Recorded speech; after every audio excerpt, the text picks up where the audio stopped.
Okay, hello YouTube. Today we're going to be taking a look at the Caro-Kann. So after e4, c6, we're going to be taking a look at d4, d5, knight c3, d takes e4, knight takes e4, and we're going to be specifically looking at the so-called Bronstein variation of the Caro-Kann that goes knight f6.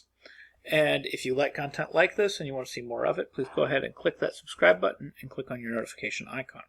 So my recommendation here is knight takes f6, and for the purposes of this video, we're going to just be looking at one of the recaptures. We're going to be taking a look at g takes f6. I will be covering the more popular recapture e takes f6 in another video, but for now we're just going to be taking a look at g takes f6.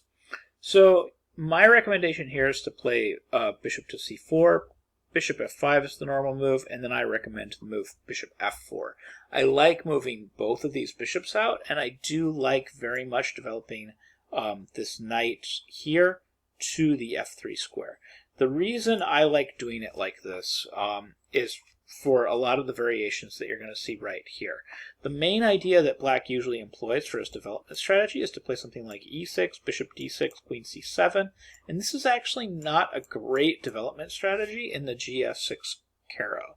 Like really in the gf6 Caro, the way black should be playing this is to play the immediate kind of knight d7 to b6 to d5, and basically just trying to get this knight planted on d5 as quickly as possible to prevent a lot of the threats that white can very easily create in a lot of these lines.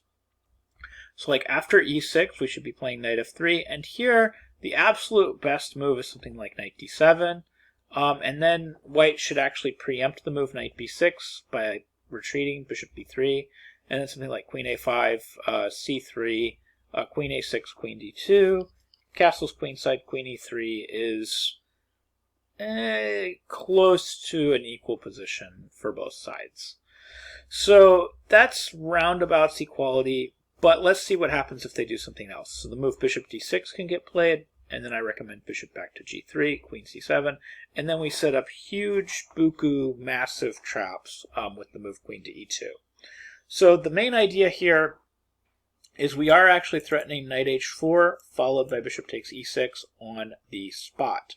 So the move bishop g4 is essentially forced. If, for example, they were to play something like knight d7, they would fall right into this trap face first. We would have knight h4, bishop g6, bishop takes e6. As you can see, we're not going to be able to play fe6 because of queen e6.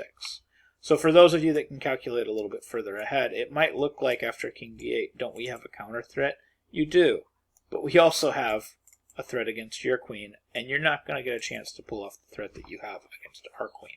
So for example, queen a5 check, we are able to defend everything with tempo, which is actually really critical, and we will have plenty of time to get castled, play queen e7, whatever, but we're going to be safe. So we have nothing to worry about in that regard. So we're going to be able to play knight e6 and fe6, and if they play something else, we're going to have a huge advantage regardless. So a lot of times what will happen here is they'll play something like castles queenside. Remember, we can take with check, we can castle, and we're going to be perfectly safe. So they have to avoid this. So really the best way to avoid this is not to play knight d7, it's to play the immediate bishop g4. And this, at least on the surface, appears like it solves all of the problems, but it doesn't quite solve all of the problems.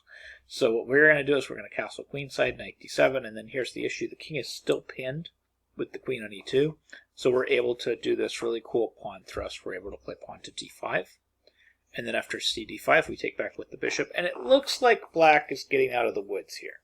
It looks like he's getting out of all of his difficulties with the move castles queenside. As it turns out, this move castles queenside is probably a mistake, but I would say like the vast majority of people play this particular move. The bishop on d6 is completely hanging, and they realize, hey, I need to do something about this. So they don't castle queenside right away. What they do is they actually take on g3 first, and then after h takes g3, then they castle queenside, thinking that they've solved all of black's problems now that they've eliminated that hanging bishop on the d6 square. So pause the video here and see if you can find the idea. If you said bishop takes b7 again, you are absolutely correct. It still works. Because the bishop hanging on d6 wasn't the only problem. There is this secondary problem that's pretty serious. After king takes b7, we have the move queen e4, forking the king and bishop, picking up this bishop, and then we're just simply going to be up a pawn, and it's a very good pawn. It's a very nice pawn. Once we get the bishop, we're going to be up this very clean pawn over here on the queen side. And believe it or not, no matter how they recapture, we're going to be up that pawn, because if they recapture with the queen, we get our piece back using another method. Pause the video, see if you can find it. It's a slightly different fork, queen to c4, hitting the king and hitting the bishop. And then we're simply going to be up this nice little pawn over here on the queen side. So anyways, that's kind of my recommendation on how to play the white side of the Caro-Kann against the gf6 Caro. If they play everything correctly, they should be able to equalize. But the main thing that black has to do to equalize is black, instead of going after this strategy of playing bishop d6 and queen c7, black should really focus on getting this knight out kind of as quickly as possible with knight to d7, knight to b6, knight d5. And these positions are actually pretty close to equal.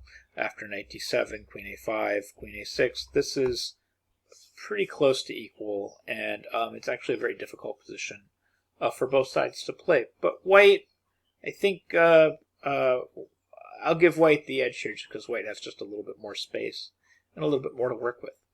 But basically, that's how you need to play against the gf6 Caro with the white pieces, and those are some cool traps that black can fall for in the gf6 Caro. I hope you found this video helpful. I hope you learned something new about chess, and I hope you can use some of these ideas in your own games. Thank you very much for watching.